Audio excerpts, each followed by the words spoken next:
Hola, ¿qué tal todos? Sean bienvenidos a su podcast, Historias y Cuentos narrados por Moon. Yo soy Moon, su narrador, y hoy les traemos el episodio número 56 de este podcast. Como pues nadie respondió en la encuesta, manchados, ¿eh? Bueno, hoy les vamos a traer los cuentos y narraciones de Edgar Allan Poe, cuentos completos y las aventuras de Arthur Gordon Pym. Y antes de comenzar con este maravilloso libro y todos sus relatos y lo que mantiene adentro, vamos con la mención de día. Queremos recordarles que las chicas de Moon Potion quieren acompañarte en tu día a día a convertir lo cotidiano, lo mundano, lo casual, lo normal en un ritual placentero donde puedas conectar con tus sentidos mientras ellas cuidan de ti. Ellas están convencidas que a través de sus productos pueden compartir contigo la idea de concientizar en la importancia del cuidado de tu alma, mente y cuerpo. Si eres una persona que le gusta cuidar de tu alma, mente y cuerpo, pues te recomiendo que las contactes. Tienen un repelente natural muy bueno, más otra variedad de productos que puedes encontrar y puedes preguntar en sus redes, que son en Instagram como moon-potions, en su Facebook como @larainakhalil Moon Potion, y en su tienda de Etsy como Moon Potion Magic. Igual los enlaces van a quedar en el comentario fijado para que los puedas checar. Si te gusta cuidar de tu alma, mente y cuerpo, pues te recomiendo que vayas a darle una checada. Y pues esa fue la mención del día. Muchísimas gracias por escucharnos. Pasaremos a las historias. Berenice dice: van mis odales, si sepulcrum amicae visitaremum, curas meas aliquantulum fore levas, epsayat. La tristeza es variada, la desdicha de la tierra es multiforme, delimitando el amplio horizonte como el arco iris. Sus matices son tan diversos como los de este, tan distintos pero también íntimamente unidos, delimitando el amplio horizonte como el arco iris. ¿Cómo es posible que haya extraído de la belleza esa imagen de fealdad, de la promesa de paz un sumil de dolor? Pero, así como en ética el mal es consecuencia del bien, igualmente nace el dolor de la alegría. El recuerdo de la felicidad pasada es la angustia del presente. O quizás la agonía tiene su origen en el éxtasis que nunca fue. Me bautizaron como Egaeus. El nombre de mi familia no lo mencionaré. Sin embargo, no existen torres en este país más venerables que las de mi gris y lúgubre mansión. La mía ha sido llamada una estirpe de visionarios. En el estilo de la mansión, en los frescos del salón principal, en los tapices de los dormitorios, en los acabados de las contrafuertes de la armería, especialmente en la galería de pinturas antiguas, en la disposición de la biblioteca y, por último, en la naturaleza peculiar del contenido de dicha biblioteca, existen suficientes pruebas que sostienen esta creencia. Los recuerdos de mis primeros años están conectados con esta habitación y con los volúmenes que encierra, de los que después no hablaré más. En esta biblioteca murió mi madre, aquí nací yo, aunque es inútil decir que no he vivido antes, que el alma no tiene una existencia previa. ¿Lo niegas? No discutamos el asunto. Convencido como estoy, no busco convencer. Existe, sin embargo, un recuerdo de formas aéreas, los ojos espirituales y sabios, de sonidos, musicales, aunque todavía tristes. Un recuerdo que no puede ser suprimido, un recuerdo como una sombra vaga, variable, indefinida, inestable. Como una sombra también, en la imposibilidad de librarse de ella mientras la luz de mi razón todavía alumbre. En esta habitación nací, por lo tanto, cuando desperté de esa larga noche de lo que parece no es, insignificante, súbitamente habitando las regiones mismas de una tierra de fantasía, dentro del palacio de la imaginación, para luego extraviarme en los dominios salvajes del pensamiento monástico y erudito. No es extraño que haya mirado en torno mío con un ojo sorprendido y ardiente, que he despreciado los años de mi niñez en libros y dilapidando mi juventud en sueños. Aunque sí es extraño que, al paso de los años y al apogeo de mi madurez, me encontrara viviendo en la mansión de mis padres. Es algo asombroso el estancamiento que viví en la primavera de mi vida, y también es maravilloso el total de horas invertidas en el perfil del pensamiento más corriente. Los problemas del mundo me afectan como visiones, y, en tanto visiones, las locas ideas de la tierra de ensueño se volvían, en cambio, no en el material del día a día, sino en la esencia misma de la existencia. Berenice y yo éramos primos y crecimos juntos en la mansión de mis padres. Sin embargo, crecimos diferentes. Yo, enfermo y enterrado en la melancolía, ella ágil, grácil y rebosante de energía. Suyo era el deambular por las colinas, mío el estudio, el enclaustramiento, yo, viviendo dentro de mi propio corazón y adicto en cuerpo y alma a la más intensa y dolorosa reflexión. Ella paseando sin preocupaciones por la vida y sin pensar en las sombras de su camino o en el transcurrir silencioso de las horas. Aladas como cuervos. Berenice. Todavía invoco su nombre. Berenice. De las ruinas grises de mi memoria, mil recuerdos tumultuosos se sorprenden en el ruido de su nombre. Ah, su imagen se parece vívida a mis ojos, como en los días perdidos de su alegría y de su enfado. Su maravillosa belleza, oh, sílfide entre las matorrales de Arnheim, naya de entre sus fuentes. Y, luego, todo es misterio y terror, y una historia que no debería ser contada. Una enfermedad letal.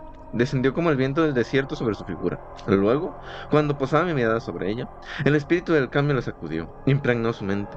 Sus hábitos y su carácter, incluso, de la manera más sutil y terrible, perturbó la misma identidad de su persona. La destructora vino y se fue. A la víctima ya no la reconocía o podía llamarla Berenice.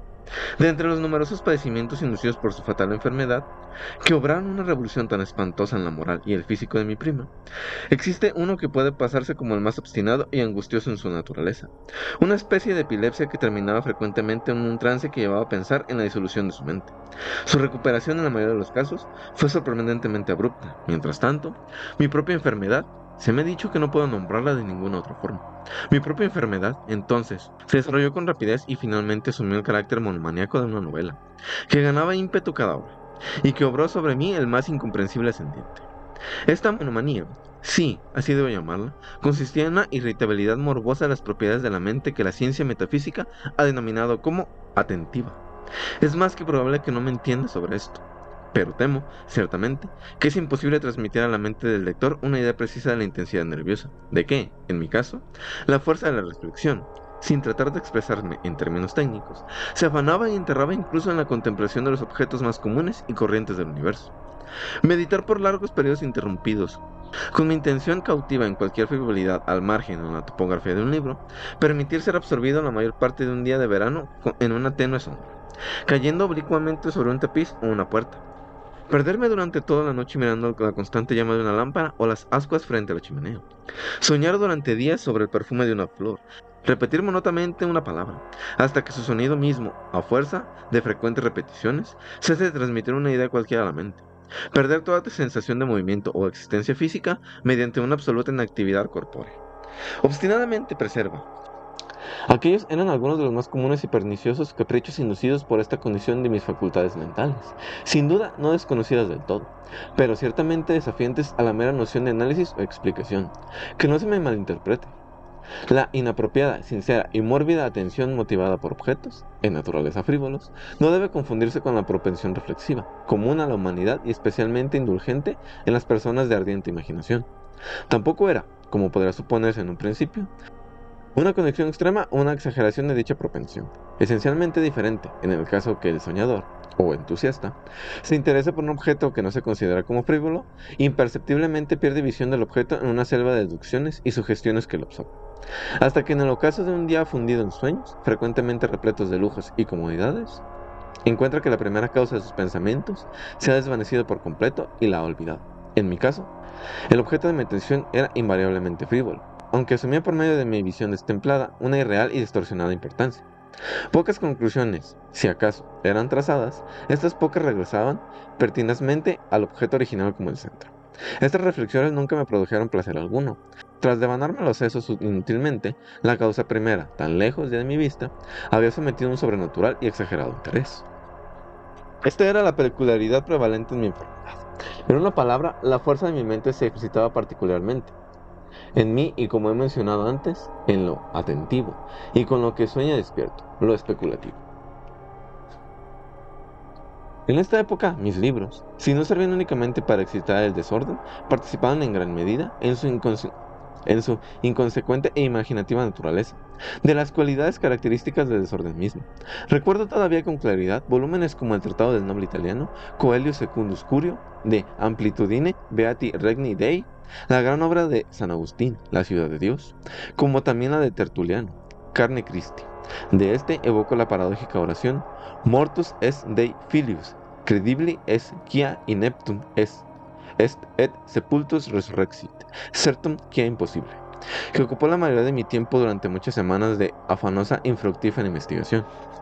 De esta manera parece que, perturbada en su equilibrio por cosas triviales, mi razón tenía mayor parecido con el peñasco oceánico, descrito por Ptolomeo Pestión como invulnerable a los embates de la violencia humana y a la fría de las aguas y los vientos. Pero, estremecido por el tacto de una flor, llamada asfodelo, aunque un pensador descuidado podría aseverar, más allá de toda duda, que la alteración producida por la desgracia, aflicción en la moral de Berenice, me proveía varios objetos para ejercitar mi normal e intensa reflexión. Que la alteración producida por la desgraciada aflicción en la moral de Berenice me proveía varios objetos para ejercitar mi anormal e intensa reflexión, cuya naturaleza he intentado con problemas de referir. Sin embargo, este no fue el caso en lo absoluto. En los intervalos de lucidez de mi enfermedad, su calamidad me afligía y me tomaba muy en serio la completa ruina de su bella y gentil vida. Yo no me abstenía de reflexionar frecuente y amargamente sobre la maravilla detrás de la cual tan extraña revolución había acaecido de súbito. Para esta reflexión no participaban de la idiosincrasia de mi enfermedad. Eran análogas a las que ocurrían a cualquier persona. Fiel a su estilo, mi desorden se deleitaba en los cambios menos importantes, pero más sorprendentes en la figura de Berenice, en la singular y más abominable distorsión de su identidad personal. Durante los más brillantes días de su belleza incomparable, sé que nunca la amé. En la más extraña anomalía de mi existencia, mis sentimientos nunca habían formado parte de mi corazón y mis pasiones siempre fueron de la mente. A través del gris de la mañana, de entre las sombras enrejadas por el bosque al mediodía y en los silenciosos de mi biblioteca por las noches, ella había entrado súbitamente por mis ojos. Mi mirada la encontró no como la Berenice que vivía y respiraba, sino como la Berenice de un sueño. No un ser de este lugar terrenal, sino como la abstracción suya. No para admirarlo, sino para analizar. No un objeto del amor, sino tema de la más abstrusa, aunque inconvexa, especulación. Y luego temblaba en su presencia, palidecía cada vez que se aproximaba. Aunque todavía lamentaba amargamente su caída y desolada condición, recordé que ella me había amado durante mucho tiempo y, en un momento de maldad, le hablé de matrimonio. Cuando se aproximaba la fecha de nuestras nupcias, una tarde en el invierno del año, extrañamente cálido, calmado y de días brumosos, que son del cuidado de la hermosa Alción, estaba yo sentado solo, como creía, en el interior de mi biblioteca. De pronto, levanté mi mirada y encontré que Berenice estaba de pie frente a mí. ¿Sería mi propia imaginación estimulada? ¿La brumosa influencia de la atmósfera? ¿El incierto caso de la habitación o la tapicería sombría que envolvía su figura, lo que produjo en ella un tenue y vacilante contorno? No sabía qué pensar. Ella no profirió palabra alguna. Yo, ni una sílaba. Un escalofrío recorrió mi cuerpo. Una sensación de insufrible ansiedad me oprimía. La curiosidad consumía mi alma. Sentado en mi sillón, permanecí inmóvil y sin respirar. Mis ojos remachados por su persona. Lamentablemente, su delgadez era excesiva y no quedaba ningún vestigio de su antiguo ser ni algo de él que me rodeara en alguna línea de su contorno. Mi mirada ardiente se detuvo por completo en su cara. Su frente era alta, muy pálida, extremadamente plácida. Su otrora hermosa cabellera la cubría parcialmente, ocultando pestañas huecas con innumerables bucles de un vívido amarillo que discordaban, en su fantástico matiz, con la melancolía que reinaba en su semblante. Sus ojos carecían de vida, sin brillo y en apariencia sin pupilas. Desvié involuntariamente mi atención de su helada mirada hacia la contemplación de sus delgados y disminuidos labios, donde se apretaban hacia una sonrisa de un significado peculiar. Los dientes de la cambiada Berenice se mostraban lentamente a mi vista. Desearía, por Dios, que jamás lo hubiera contemplado o que, una vez que lo hubiera hecho, hubiera muerto. Con su estrépito, el golpe de una puerta al cerrarse me distrajo, y, alzando la mirada, encontré que mi prima había salido de la habitación. Pero, para la desordenada cámara de mi cerebro, desgraciadamente, no se alejaría la blanca y terrible imagen de sus dientes, ni la más pequeña mota en su superficie, ni una mancha en el esmalte, ni el filo de sus contornos.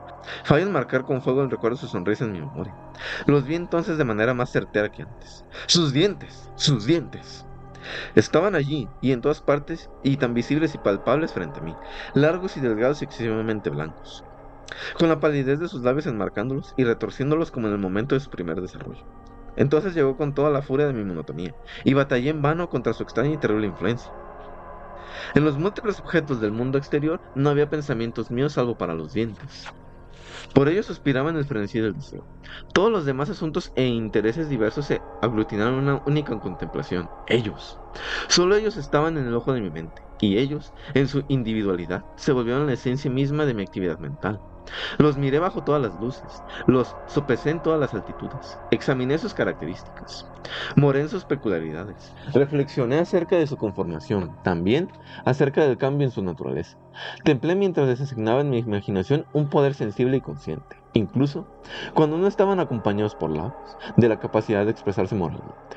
De Mademoiselle Salle se ha dicho acertadamente que tous es paz etainet des sentimentes. De Berenice aún más, que toutes ses dens atainet des idees. Des idees. Desde luego, por eso los deseaba con tanta locura. Sentí que solo en su posesión podría restaurarse mi paz, recobrar la razón. La tarde se cerró sobre mí y luego me envolvió a la oscuridad, que se demoró y luego se fue. Luego un día nuevo amaneció y las brumas de la segunda noche se reunieron. Yo todavía permanecía sentado, inmóvil, en la solitaria habitación, y así seguía inmerso en mi meditación. Sentado, aunque todavía el fantasma de los dientes mantenía su terrible esencia que, como la más horrible y vivida particularidad, flotaba a mi alrededor entre las luces cambiantes y las sombras del lugar. Me arrancó de mis sueños un alarido, fruto del horror y la consternación, que, después de una pausa, fue sucedido por el sonido de voces preocupadas, mezcladas con graves lamentos de tristeza y dolor. Me levanté de mi asiento y con violencia abrí las puertas que llevaban a la biblioteca. Encontré en la antecámara a una joven sirvienta, bañada en lágrimas, que me informó que Berenice, oh Berenice, ya no existía. La epilepsia la había aferrado temprano por la mañana y ahora, en el cierre de la noche, la tumba estaba dispuesta para su nueva inquilina y los preparativos para el entierro estaban completos.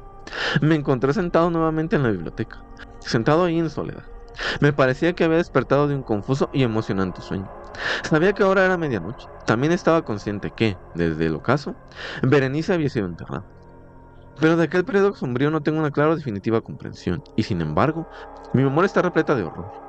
Horror más horrible por su vaguedad, y un terror más terrible por su ambigüedad.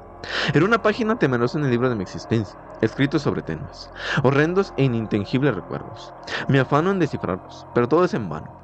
Por siempre y para siempre, como el espíritu del sonido que se ha marchado, el agudo y perforante grito de una voz femenina seguía sonando en mis oídos.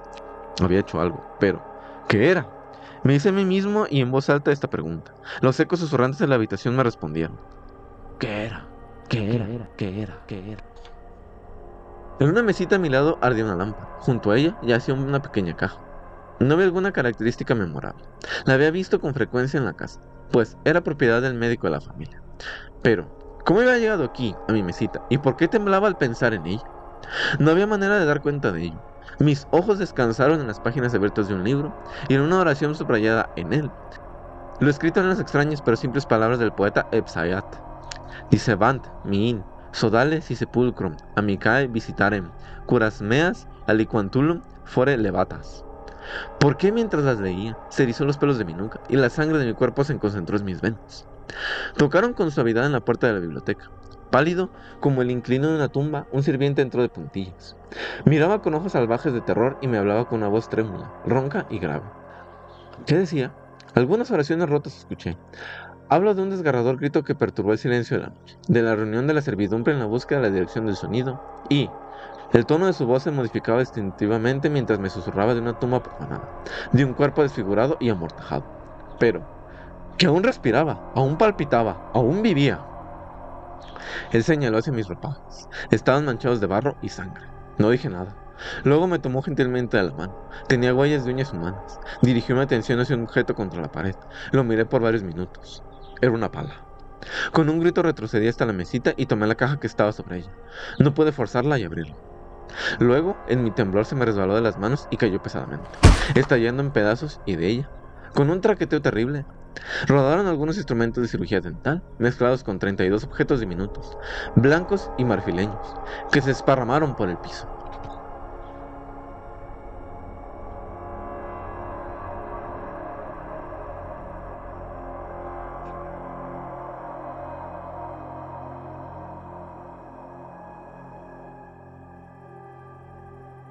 Bonbon. Quad un bon vin meoable mon stomach. Je suis plus sabat que Balzac. Plus sage que Privac. Mon bras seul foisant il attaque. De ici nation Cossack. La metroid ug sac. Endormant dax sombac. Giros afer eac. Sans que mon coe fictic nitac. Presenté du tabac. Cuando un buen vino llena mi estómago, soy más sabio que Balzac, más sesudo que Pibrac, atacando solo mi brazo, a la nación cosaca. La pasaría a saco durmiendo en mi barca, iré al feroz Eaco sin que mi corazón vacilase a ofrecerle tabaco. Nadie que durante el reinado de frecuentase el pequeño café en el cul-de-sac Le Ferré en Reunen se creerá, me imagino, con derecho a dudar que Pierre Bonbon era un restaurateur de calidad poco común, que Pierre Bonbon era, en igual grado, experto en la filosofía de esas épocas. Supongo, aún más innegable, sus pâtés à la foix eran, sin duda, inmaculados, eran inestimables. ¿Qué literato de aquellos días no habrá dado 2 veces más por una idea de Bonbon que por toda la basura de ides del resto de los sabbats? ¿Sabios? Bonbon se había sumergido en librerías como ningún otro hombre. Había leído más de lo que cualquier otro hubiese pensado leer. Había entendido más de lo que cualquier otro hubiese creído posible entender. Y, aunque mientras floreció en Rouen, no faltaron autores que afirmaron que sus agudezas no mostraban ni la pureza de la academia ni la profundidad del liceo. Y, aunque, ténganlo en cuenta, por lo general, sus doctrinas no fueron comprendidas, esto no significa que fueran difíciles de comprender. Creo más bien que, justo por su autoevidencia, muchas personas se inclinaban a considerarlas abstrusas. Es con Bonbon, y acabemos ya con esto, es con Bonbon con quien el propio Kant está particularmente en deuda por su metafísica. El primero en realidad no fue platónico ni, estrictamente hablando, un aristotélico, ni malgasto, como el más moderno Leibniz, tantas horas preciadas que puede haberse empleado en inventar un fricase. Guisado de la cocina francesa que se prepara con huevos. O facility gradu, en analizar una sensación, en hacer frívolos intentos de reconciliar los hábitos, aceites y aguas de la discusión ética. En lo absoluto, Bonbon era jónico, Bonbon era asimismo itálico. Razonaba a priori, incluso razonaba a posteriori. Sus ideas eran innatas, o todo lo contrario. Creía en Jorge de Trivesonde, creía en Bosarión. Bonbon era enfáticamente un bonbonista. He hablado del filósofo en calidad de restaurateur. No quisiera, sin embargo, que ningún amigo mío imaginara que, por cumplir sus deberes hereditarios en ese aspecto, nuestro Eric hiciera una apropiada apreciación de su dignidad e importancia. Lejos de ello, era imposible decir de cuál rama de su profesión se enorgullecía más. En su opinión, la capacidad del intelecto se hallaba íntimamente vinculada a la capacidad del estómago. No estoy seguro, en realidad, de que discrepase mucho de los chinos, quienes sostienen que el alma se encuentra en el estómago. Él pensaba que, en todo caso, los griegos tenían razón en emplear la misma palabra para hablar de la mente y el diafragma. Con ello no pretendo insinuar una acusación de glotonería o cualquier otra grave acusación en prejuicio del metafísico. Si Pierre Bonbon tenía sus caídas, y qué gran hombre no tiene 1.000.000, si Pierre Bonbon tenía, repito, sus caídas, eran caídas de poca importancia. Defectos que, al fin y al cabo, en otros temperamentos han sido considerados con frecuencia como virtudes. En cuanto a una de estas debilidades, ni siquiera la mencionaría en esta historia, si no fuese por la notable prominencia, por el extraordinario alto relieve, con que sobresalía del plano de disposición general. Nunca podía dejar escapar la oportunidad de hacer un negocio. No es que fuese avaricioso, no. No era en ningún modo necesario para la satisfacción del filósofo que el negocio redundase en su propio beneficio. Con tal de ser un negocio de cualquier tipo, en cualquier condición y en cualquier circunstancia, se advertía una sonrisa de triunfo que iluminaba su semblante durante muchos días, y un guiño de inteligencia en su ojo daba prueba de su sagacidad. En cualquier año no extrañaría mucho que un humor tan singular como el que acabo de comentar suscitara la atención y la plática. En la época de nuestro cuento, si esta peculiaridad no hubiera llamado la atención, ¿habrían existido realmente cosas para extrañarse por ello? Pronto se rumoreó que, en todas las ocasiones de ese género, la sonrisa de Bonbon difería bastante de aquella otra carcajada con que celebraba sus propias bromas o daba la bienvenida a un conocido. Se aludía a una naturaleza excitable. Se contaban historias sobre los negocios arriesgados que hacía a la ligera y de los que luego se arrepentía. Y se presentaron casos de misteriosas capacidades, vagos anhelos e inclinaciones antinaturales implantadas por el autor de todos los males para sus sabios propósitos personales. El filósofo poseía otras debilidades, pero no valía la pena tomarlas en serio. Por ejemplo, pocos son los hombres que inteligencia extraordinaria que no sienten inclinación a empinar el codo, que esta inclinación sea causa de la excitabilidad o, más bien, una prueba evidente de la inteligencia es algo difícil de decir. Bonbon, por lo que sé, no pensaba que el asunto se presentara a un análisis minucioso, ni yo. Sin embargo, por el hecho de ceder a una afición tan de verdad clásica, no debe suponerse que el restaurateur perdiera de vista aquella distinción intuitiva que solía caracterizar sus easis y al mismo tiempo sus omelets. En sus periodos de retiro, El vin de Bourgogne tenía sus horas señaladas y había momentos apropiados por el couteau de Rhône. Para él, Sauternes era el Médoc de lo que Catullus a Homero. Bromearía sobre un sigilismo dado un soborno a Saint-Péray, pero plantearía una discusión acerca de Claude de Bougot o haría trizas una teoría en torrente de Chambert. Había estado bien que aquel mismo sentido de propiedad le acompañase en aquella propensión al enredo de lo que aludí antes.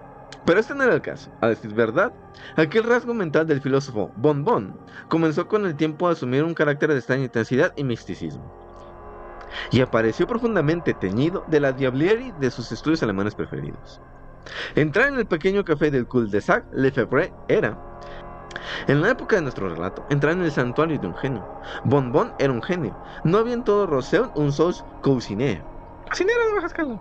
que no dijera que Bon Bon era un genio. Su misma gata lo sabía y se abstenía de mover la cola en presencia del genio. Su enorme perro de aguas tenía también conocimiento de este hecho y, ante la proximidad de su dueño, revelaba su inferioridad con una santidad de conducta. Una humillación de orejas y una caída del maxilar inferior no totalmente indignas de un perro. No obstante, es verdad que buena parte de aquel habitual respeto podía atribuirse a la apariencia del metafísico. No voy a decir que un aspecto distinguido ejerce su influencia hasta sobre una bestia. Y quiero conceder que, en gran medida, su capacidad de impresionar la imaginación del cuadrúpedo se debe a parte material del restaurativo. Hay una peculiar majestad en la atmósfera de lo grande pequeño. Si se permite una expresión tan equívoca, cuyo volumen físico resulta por sí solo, en todo momento insuficiente para crear, aunque Bon Bon medía escasos 3 pies de estatura y su cabeza era diminuta, resultaba imposible contemplar la redondez de su estómago sin experimentar un sentimiento de magnificencia que rayaba casi en lo sublime. En el tamaño de aquel estómago, tanto hombres como perros deben de haber visto el símbolo de los conocimientos del metafísico en su inmensidad. Una morada adecuada para su alma inmortal. Podría aquí, si quisiera, explayarme sobre el tema de la indumentaria y otras meras circunstancias del exterior del metafísico. Podría señalar que nuestro héroe llevaba el pelo muy corto. Se lo peinaba aplastado sobre la frente y usaba un gorro cónico de franela blanca con borlas. Su jubón verde guisante no seguía la moda de los que usaban habitualmente los restaurateurs de aquel entonces. Las mangas eran algo más anchas de lo que permitía la costumbre imperante. Llevaba puños arremangados, no como lo habitual en aquella bárbara época, Hechos con la misma tela y color que el resto de la prenda. sino forrados de modo caprichoso con terciopelo de Genova. Sus zapatos eran de un púrpura brillante con curiosos adornos. No podrían haber sido confeccionados en Japón. Por la exquisita forma de la punta y los brillantes tonos de los bordes y el bordado, sus calzones eran de ese satín amarillo llamado aimable. Su capa azul cielo, semejante a un envoltorio, ricamente adornada con dibujos carmesís, flotaba con caballerosidad sobre sus hombros como una niebla matinal. Y su tot ensemble había dado motivo a que la recalcable palabra de Benvenuta, la improvisadora de Florencia, dijera que resultaba difícil decir si Pierre Bon Bon era en verdad un ave del paraíso o más bien un auténtico paraíso de perfección. Podría, como digo, extenderme sobre estos puntos si quisiera, pero prefiero abstenerme. Hay que dejar los detalles meramente personales para los novelistas históricos, ya que están por debajo de la dignidad moral de lo importante. He dicho que entrar en el café del cul-de-sac de Febvre era entrar en el santuario de un genio. Pero luego era el genio quien debía apreciar debidamente los méritos del santuario. Un cartel en forma de gran libro se balanceaba a la entrada. En un lado del volumen había pintado una botella, en el reverso un paté. Sobre el lomo se leían grandes letras: Ouvres de Bon Bon. De esta manera se limitó con delicadeza la noble ocupación del propietario. Al franquear el umbral, se veía el exterior completo del edificio. Una larga sala de techo bajo y construcción antigua era todo el acomodo que ofrecía el café. En un rincón se hallaba la cama del metafísico, un juego de cortinas junto con el dosel a la greque. Le daba un aire a la vez clásico y cómodo. En el rincón diagonalmente opuesto aparecían, en directa y familiar comunión, los accesorios de la cocina y la biblioteca. Una bandeja de escritos polémicos descansaba pacíficamente sobre la mesa. Aquí se horneaba una de las más recientes obras de ética. Allí un caldero de malengues endosado. Unos volúmenes de moral alemana se daban la mano con la parrilla. Un tenedor se dejaba ver al lado de un Eusebio. Platón se reclinaba con comodidad contra la sartén y unos manuscritos contemporáneos estaban archivados sobre el asador. En otros sentidos puede decirse que el café de Bon Bon difería un poco de los restaurantes corrientes de la época. Una chimenea bostezaba frente a la puerta. A la derecha, una alacena abierta exhibía una formidable hilera de botellas etiquetadas. Allí, a eso de las 12 de la noche, durante el crudo invierno de Pierre Bon Bon, después de haber escuchado un rato los comentarios de los vecinos sobre su singular ficción, Pierre Bon Bon respiró, Después de haberlos echado a todos a la calle, cerró la puerta tras ellos con un juramento y se dirigió, con un humor no muy apacible, a las comodidades de un sillón de cuero y un fuego de llamantes leños. Era una de esas terroríficas noches que se dan solo una o dos veces en cada siglo. Nevada con intensidad y la casa contemplada en su centro con las ráfagas de viento que, al penetrar por las rejillas de las paredes y bajar con ímpetu por la chimenea, agitaban atrozmente las cortinas del lecho del filósofo y desorganizaban el orden de sus moldes de pasteles y sus papeles. El enorme cartel en forma de libro que se balanceaba afuera, expuesto a la furia de la tempestad, crujía horriblemente y arrancaba un sonido quejumbroso a su soporte de sólido roble. Como digo, el metafísico no estaba de humor plácido cuando arrastró el sillón hasta su sitio habitual. Junto al hogar, muchas circunstancias de naturaleza desconcertante ocurridas durante el día turbaban la serenidad de sus meditaciones. Al querer preparar Eufus a la princesa, cometió el desafortunado error de hacer un omelette a la reina. El descubrimiento de un principio de ética quedó frustrado al volcarse un estofado. Por último, pero no menos importante, él salió frustrado de uno de aquellos admirables negocios que en todo momento procuraba con tan especial deleite llevar a un fin exitoso, pero con la irritación de su mente en esos incontables acontecimientos, no dejaba de mezclarse en cierto grado de esa nerviosa ansiedad que suele producir la furia de una noche tempestuosa. Silbó al negro y enorme perro de aguas, del que ya hemos hablado, para que se acercara. Se sentó incómodo en su sillón y no pudo evitar dirigir una mirada desconfiada e inquieta hacia los distantes huecos de la estancia, cuyas inexorables sombras ni siquiera la rojiza luz del fuego lograba dominar más que parcialmente. Terminada su indignación, cuyo propósito quizás escapaba a su propia comprensión, arrimó a su asiento una mesita llena de libros y papeles, y pronto quedó absorto en la tarea de revisar un voluminoso manuscrito destinado a publicarse al día siguiente. Llevaba ocupado así algunos minutos cuando de pronto... «No tengo prisa, Monsieur Bonbon». Una voz quejumbrosa susurró en la estancia. Diablo. Exclamó nuestro héroe poniéndose en pie de un salto, volcando la mesita de al lado y mirando atónito alrededor. «Muy cierto», replicó la voz con tranquilidad. «¿Muy cierto? ¿Qué es muy cierto? ¿Cómo ha entrado aquí?», vociferó el metafísico mientras su mirada caía sobre algo tendido en la cama. «Decía», dijo el intruso sin hacer caso a las preguntas, «decía que no tengo ninguna prisa, que el asunto por el cual me he tomado la libertad de visitarla no es urgente. En pocas palabras, puedo esperar hasta que haya acabado su exposición». «¿Mi exposición? ¿Cómo lo sabe? ¿Cómo se enteró de que estoy escribiendo una exposición? ¡Santo Dios!». «Shh», exclamó la figura en voz baja y aguda. Se levantó rápido de la cama y dio un paso hacia nuestro héroe, mientras una lámpara de hierro sobre sus cabezas oscilaba convulsa hacia atrás al aproximarse. El asombro del filósofo no le impidió examinar con detenimiento la vestimenta y el aspecto del desconocido. El contorno de su figura, sumamente delgada pero mucho más alta de lo normal, resaltaba con toda nitidez gracias a su descolorido traje de paño negro, que llevaba ceñido a la piel, aunque, por otra parte, estaba cortado a la moda de Sion. Evidentemente aquellas ropas fueron confeccionadas para una persona mucho más bajas que su actual propietario. Los tobillos y las muñecas le quedaban al descubierto varias pulgadas. En sus zapatos, sin embargo, un par de relucientes hebillas mentían sobre la extrema pobreza que sugerían las otras prendas de su atavío. Llevaba la cabeza descubierta y por completo calva, con excepción de la parte posterior, de la cual colgaba una coleta de considerable longitud. Unas gafas verdes, unos cristales a los lados, protegían sus ojos de la influencia de la luz y, al mismo tiempo, impedían a nuestro héroe averiguar su color o forma. En toda su persona no se veía la menor traza de una camisa, pero llevaba anudada y sucia una corbata blanca con enorme precisión alrededor del cuello, y sus extremos, que colgaban con ceremonia uno aliado del otro, le daba la apariencia, aunque me atrevo a decir que de manera involuntaria, de un eclesiástico. Muchos otros detalles de su apariencia y porte habrían podido sugerir una impresión similar. En su oreja izquierda llevaba, como lo hacen los oficinistas modernos, un instrumento parecido al stylus de los antiguos. Por un bolsillo del pecho de su chaqueta asomaba, de manera pública, un pequeño volumen negro, cerrado con broches de acero. Este libro, ya fuera por accidente o no, estaba vuelto hacia afuera de forma que mostraba las palabras Rituel Cataluqui, en letras blancas sobre el lomo. Toda su fisonomía era interesante y saturnina, incluso cadavéricamente pálida. La frente era ancha y la surcaban profundas arrugas que producía la meditación. Las comisuras de los labios caían en un gesto de la más sumisa humildad, y luego exhibían un gesto suplicante al juntar las manos cuanto avanzaba hacia nuestro héroe. Un profundo suspiro y, en suma, una expresión tal de santidad, que no podía dejar de resultar simpático. Toda sombra de enojo desapareció del semblante del metafísico cuando, después de examinar a su satisfacción a su visitante, le estrechó la mano con cordialidad y le condujo a un asiento.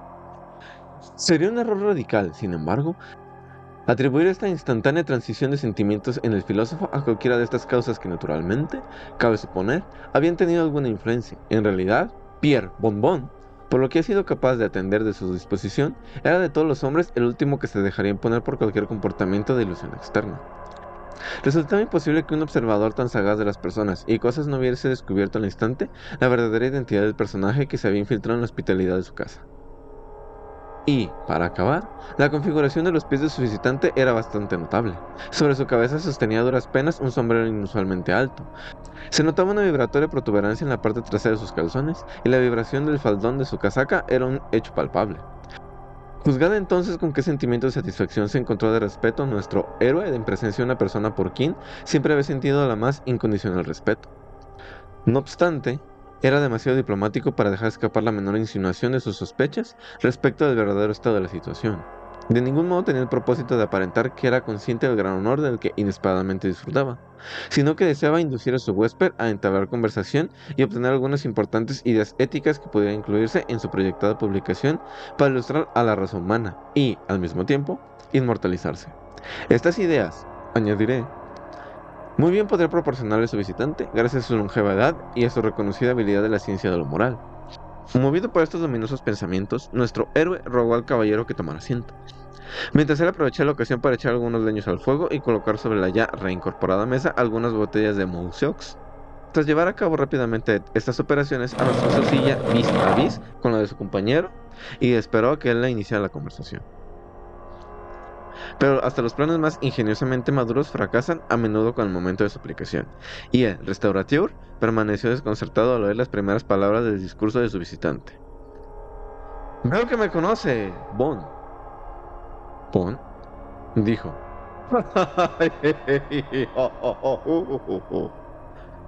El diablo abandonó al punto de santidad de su comportamiento, abrió su enorme boca de oreja a oreja hasta exhibir una doble hilera de dientes que parecían colmillos, y echó hacia atrás la cabeza para reír larga, fuerte, maligna y estrondosamente, mientras el perro negro, sentado sobre sus caderas, le servía de coro con júbilo. Y la gata atigrada, desviándose por la tangente, azotaba la cola y se ponía a chillar en el rincón más lejano de la estancia. No lo siguió el filósofo, él era un hombre de mundo. No podía reírse como el perro chillar con el indecoroso temor de la gata. Pero debemos confesar que se sentía un tanto asombrado al ver las blancas letras que formaban las palabras Rituel catholique del libro que asomaba por el bolsillo de su invitado. Por momentos cambiaba de color y de significado, y en unos pocos segundos, en lugar del título original, resplandecían en caracteres rojos las palabras Registre des Commandes. Esta desconcertante circunstancia se produjo cuando Bon iba a contestar la observación de su visitante. Dotó a sus maneras un aire de vergüenza que quizá no se hubiese notado. Bueno, señor, dijo el filósofo. Bueno, señor, hablando con sinceridad, creo que usted es, a fe mía, es decir, pienso, imagino, tengo una ligera, muy vaga, una ligera idea del notable honor. Ya, sí, muy bien, lo interrumpió su majestad. No digas más, ya veo cómo está la cosa. Y enseguida se quitó las gafas verdes, frotó con cuidado los cristales con la manga de la casaca y se las guardó en el bolsillo. Si Bon se sorprendió por el incidente del libro, su asombro aumentó ahora considerablemente ante el espectáculo ofrecido a la vista. Al alzar los ojos con curiosidad para averiguar el color de los de su huésped, vio que no eran en absoluto negros, como supuso, ni grises, como pudo haberse imaginado, ni siquiera marrones o azules, ni en realidad amarillos, ni rojos, ni morados, ni blancos, ni verdes, ni de ningún color que existiera en el cielo, en la tierra o en las aguas. En una palabra, Pierre Bon vio con claridad que su majestad no tenía ojos de ninguna clase, y no pudo descubrir ninguna señal de que los hubiera tenido en algún momento, pues el hueco donde los ojos debían haber estado era, me veo obligado a decirlo, simplemente un trozo liso de carne muerta. No estaba en la naturaleza del metafísico abstenerse de preguntar por las causas de tan extraño fenómeno, y la respuesta de su majestad llegó enseguida, rápida, digna y satisfactoria. «Ojos, mi querido Bon, ojos, dice usted. Ya entiendo. Esos ridículos grabados que circulan por ahí le han dado una idea falsa de mi aspecto personal, ¿eh? Ojos, cierto, ojos. Pierre Bon. Está muy bien en su debido lugar. ¿Qué, dirá usted? Es la cabeza. Cierto, la cabeza de un gusano para usted también. Por lo visto, estos medios ópticos son indispensables. Pero voy a convencerlo de que mi vista es más penetrante que la suya. Veo allí en el rincón una gata, una linda gata. Mírela, obsérvela bien. Y ahora, Bonbón, ¿ve usted los pensamientos? Sí, los pensamientos, las ideas, las reflexiones que se gestan dentro de su pericráneo. Allí están ahora, pero usted no los ve. Ella piensa que nosotros admiramos la longitud de su cola y la profundidad de su mente. Acaba de sacar la conclusión de que yo soy el más distinguido de los eclesiásticos y que usted es el más superficial de los metafísicos. Puede ver, pues, que no estoy ciego en absoluto. Pero para alguien de mi profesión, los ojos de los que usted habla no serían más que un fastidio, expuestos en cualquier momento a que lo saquen con un hierro candente o un tenedor. Para usted, lo admito. Tales instrumentos ópticos son indispensables. Procure, Bonbón, emplearlos bien. Y en cuanto a lo que me refiere, mi vista es el alma. Dicho lo anterior, el huésped se sirvió el vino que había en la mesa, llenó una copa para Bonbón, le rogó que lo bebiera sin escrúpulos y que se sintiera como en casa.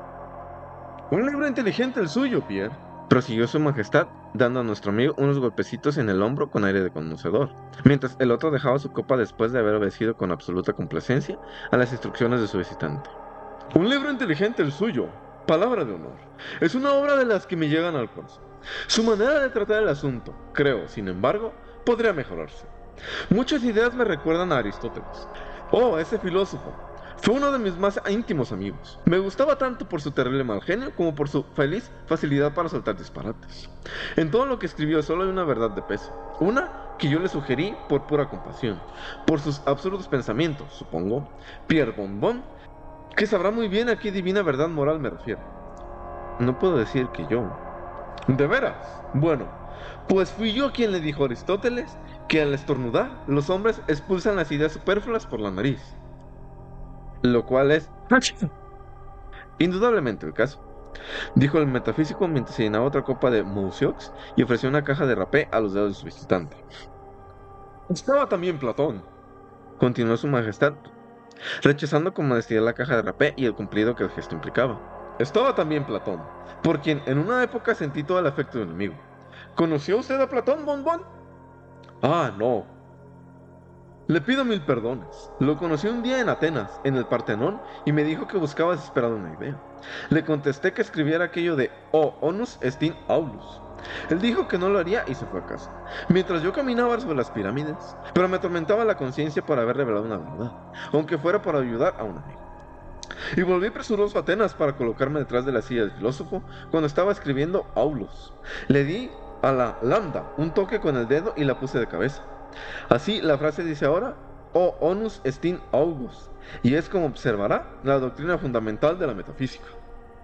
¿Ha estado alguna vez en Roma? Preguntó el restaurateur mientras sacaba su segunda botella de Montchoux y sacaba de la alacena una mayor provisión de Chamberry. Solo una vez, Monsieur Bonbon. Solo una vez. Hubo un tiempo, dijo el diablo como si recitara un pasaje de un libro. Hubo un tiempo en que reinó una anarquía de 5 años. Durante ese tiempo, la República,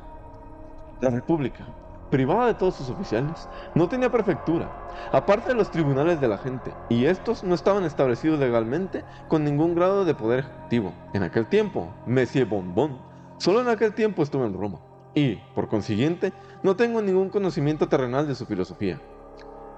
¿Qué piensa de Epicuro? ¿Pienso de qué? Dijo atónito el diablo. No pretenderá en serio que le encuentre faltas a Epicuro. ¿Qué pienso de Epicuro? Querrá usted decir qué pienso de mí, señor. Yo soy Epicuro. Yo soy el mismo filósofo que escribió cada uno de los 300 tratados celebrados por Diógenes Laertes. Eso es mentira, dijo el metafísico, pues el vino se le había subido un poco a la cabeza. Muy bien, señor. Muy bien. Verdaderamente, señor, dijo su majestad en apariencia muy halagado. Eso es mentira, repitió el restaurador dogmáticamente. Eso es mentira, mi señor. Bien, piense lo que quiera, dijo el diablo pacíficamente, y Bonbon, habiendo derrotado a su majestad en una discusión, pensó que era su deber acabar una segunda botella de Chamberry. Como decía, prosiguió el visitante, como observaba hace un momento, hay algunas ideas muy extravagantes en ese libro suyo, Monsieur Bonbon. ¿Qué quiere decir, por ejemplo, con todas esas patrañas sobre el alma? Por favor, señor, ¿qué es el alma? Mire, el alma replicó el metafísico remitiéndose a su manuscrito. Es, es in- es indudablemente no, señor. Innegablemente no, señor. Indiscutiblemente no, señor. Incontrvertiblemente, incontrovertiblemente no, señor. Espérame, ya, ando ebrio. No, señor. Y de un modo incuestionable, no, señor. El alma no es tal cosa. Aquí el filósofo, mientras lanzaba unas miradas coléricas, aprovechó la ocasión para finalizar, en el acto, su tercera botella de chambertín. Entonces, por favor, ¿qué es? A ver, dígame, si ustedes acá bien salsa, ¿qué es el alma? A ver si es cierto. No es ni lo uno ni lo otro, Monsieur Bonbon, replicó su majestad pensativamente. He saboreado, es decir, he conocido algunas almas muy malas y también algunas bastante buenas. Aquí se relamió los labios y tras dejar caer de modo inconsciente la mano sobre el volumen que llevaba en el bolsillo, fue presa de un violento acceso de tos. Luego continuó. Estaba el alma de Cratino, pasable. La de Aristófanes, picante. La de Platón, exquisita. No sé Platón, sino Platón el poeta cómico. Platón le hubiese revuelto el estómago a Cerbero. ¡Plah! Luego, veamos. Estaba Nevio, Andrónico, Plauto y Terencio. Estaban también Lucilio, Caculo, Nazón y Quinto Flaco. Ah, el querido Quintito, como le llamaba yo cuando él cantaba una seculare para entretenerme, mientras yo le daba, por puro buen humor, un tridente. Pero les falta sabor a sus romanos. Un griego gordo vale por una docena de ellos, y además se conserva, lo cual no puede decirse de un quirite. Déjenos probar su sauterne. A estas alturas, Bonbon había determinado Nil Almirari y se esforzaba por sacar las botellas en cuestión. Nil Almirari, no asombrarse en latín. Percibía, sin embargo, en la sala un ruido extraño como el sacudirse de una cola. Esto resultaba sumamente indecoroso en su majestad, pero el filósofo hizo como si no lo hubiera notado. Se limitó a lanzar un puntapié al perro y mandarle a que se estuviera quieto. El visitante continuó. Noté que Horacio tiene un sabor muy parecido a Aristóteles. A Terencio no hubiese sabido distinguirlo de Menandro. Nazón, con gran asombro mío, era Nicandro disfrazado. Virgilio tiene un fuerte toque a Teócrito. Marcial me recordaba mucho a Arquilo. Y Tito Livio era posiblemente Polibio y nadie más. Replicó esto a Bonbon y su majestad prosiguió.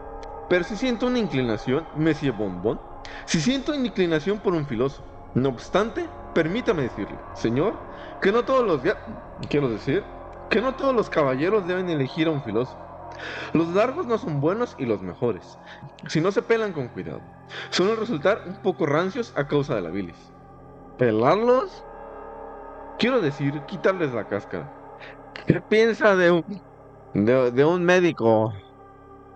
No me hable de ellos. ¡Iaj! ¡Iaj! ¡Iaj! Aquí su majestad le acometió unas violentas náuseas. No he probado más que uno. Ese bribón de Hipócrates. Olía a zafeotida.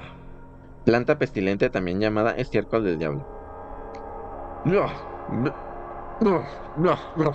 Me dio un terrible resfriado lavándolo en la laguna Estigia. Y al final hasta me contagió del cólera morbus. El miserable, exclamó Bonbon, el aborto de una caja de píldoras. Y el filósofo derramó una lágrima.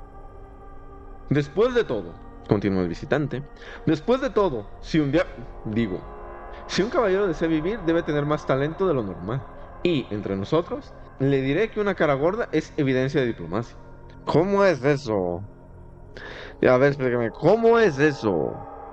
Bueno, a veces uno está muy escaso de provisiones. Debe saber que, en un clima tan sofocante como el mío, con frecuencia es imposible conservar a los espíritus vivos más de 2 o 3 horas. Y, después de muertos, a menos que se escabechen de inmediato, ¿Y un espíritu en escabeche no está tan bueno? ellos huelen, ¿comprende? La putrefacción es de temer siempre que las almas no llegan consignadas a nosotros de la forma acostumbrada. Dios mío, ¿cómo se las arregla? Me salió la chilango.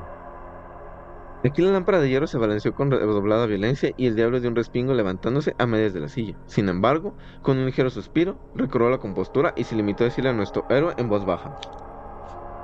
Le digo, Pierre Bonbon, que debemos dejar de jurar. Sobre todo usted, no lo haga. El anfitrión vació otra copa, como dando a entender su completa comprensión y conformidad, y el visitante continuó. Bueno, hay varias maneras de arreglarlo. La mayoría de nosotros se muere de hambre, algunos se acostumbran al escabeche. Yo compro mis espíritus viviente corpóreo, y en este caso se conservan muy bien. Pero el cuerpo... El cuerpo... El cuerpo. Bueno, ¿qué pasa con el cuerpo? Oh, ya comprendo. Pues el cuerpo, señor, no queda afectado en absoluto por la transacción. He realizado innumerables compras de ese género en mi día y los individuos nunca experimentaron la menor molestia. Ahí está Caín, Nemrod, Nerón, Calígula, Dionisia y Pisistrato. Y mil almas que nunca supieron lo que era tener un alma durante la última parte de sus vidas. Sin embargo, señor, estos hombres abandonaron la sociedad. Y no está de más. ¿A quién usted conoce también como yo? No se halla en él posesión de todas sus facultades mentales y corporales. ¿Quién escribe un epigrama más agudo? ¿Quién razona con más ingenio? ¿Quién? Pero, ¡alto! Tengo su acuerdo en la cartera. Mientras decía esto, sacó una cartera de cuero rojo y tomó de ella unos papeles. En algunos, Bonbon alcanzó a vislumbrar las letras Machimasa, Robesp y las palabras Calígula, Jorge, Isabel. Su Majestad escogió una estrecha tira de pergamino y de ella leyó en voz alta las siguientes palabras. En consideración a ciertas habilidades intelectuales que no es necesario especificar, y en consideración también a 1000 luises de oro a la edad de 1 año y 1 mes, cedo por la presente al portador de este pacto todos mis derechos, títulos y pertenencias a la sombra. Llamada mi alma, firma A. Aquí Su Majestad repitió un nombre que no me creo autorizado a indicar con más claridad. Era un tipo listo. Prosiguió. Pero, al igual que usted, Monsieur Bonbon estaba equivocado sobre el alma. El alma, una sombra. ¿Verdaderamente? ¿El alma una sombra? El alma, una sombra.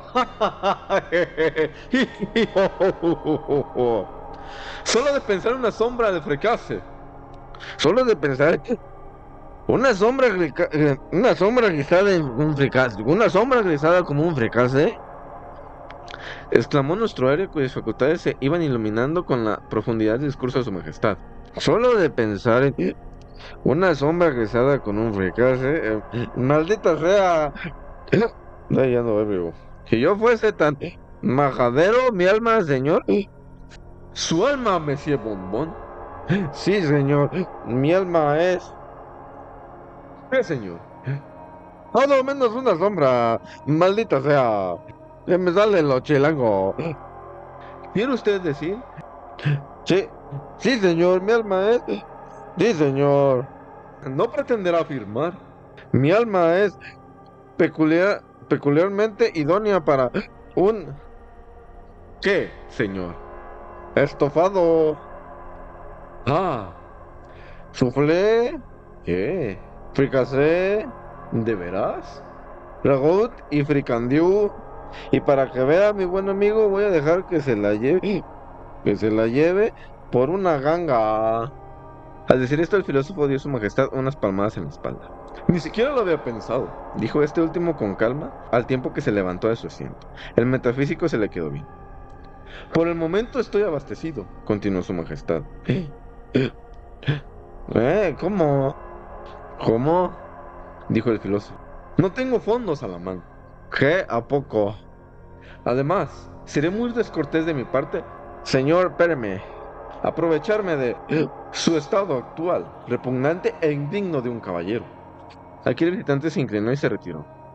¿De qué modo? Es algo que no podía confirmarse con exactitud, pero un esfuerzo bien calculado para descargar un botellazo sobre el villano, se partió la delgada cadena que colgaba del techo y el metafísico se desplomó, abatido por la caída de la lámpara. Y bueno, con ese llegamos al fin de estas dos historias que hemos tenido, el de Berenice y el de Bonbon. Espero les haya gustado, muchas gracias por llegar hasta aquí y pues les recuerdo que nos pueden encontrar en YouTube, Spotify, Amazon Music, YouTube Music, como historias y cuentos narrados por mí. Espero les haya gustado y nos vemos para la siguiente. Recuerden que nos pueden seguir en nuestras redes sociales que son TikTok e Instagram como IstIQuenMoon66. Y aquí haciendo un pequeño espacio, pequeña publicidad para mí. Hay un canal secundario donde subo gameplays y hay directos en vivo que son martes y jueves, por si quieren seguirnos. En YouTube nos pueden encontrar como Jugando Historias con Moon. Y en Twitch nos pueden encontrar como YugaHismon66. Y pues muchas gracias por habernos seguido hasta aquí. Y nos despedimos. Y su majestad les quiero agradecer y mandarles un sincero agradecimiento por llegar hasta aquí y acompañarnos. Recuerden que si nos dan like y compartir, nos ayudarían a crecer muchísimo. Yo soy su majestad, un caballero bien distinguido. Y mi acompañante, el Messier Bombón, nos despedimos. Así es, ya nos vamos. Y cuando ando ebrio se me sale lo chilango que sea francés. Así que hasta la próxima y muchas gracias por seguirnos. Que pasen un excelente día.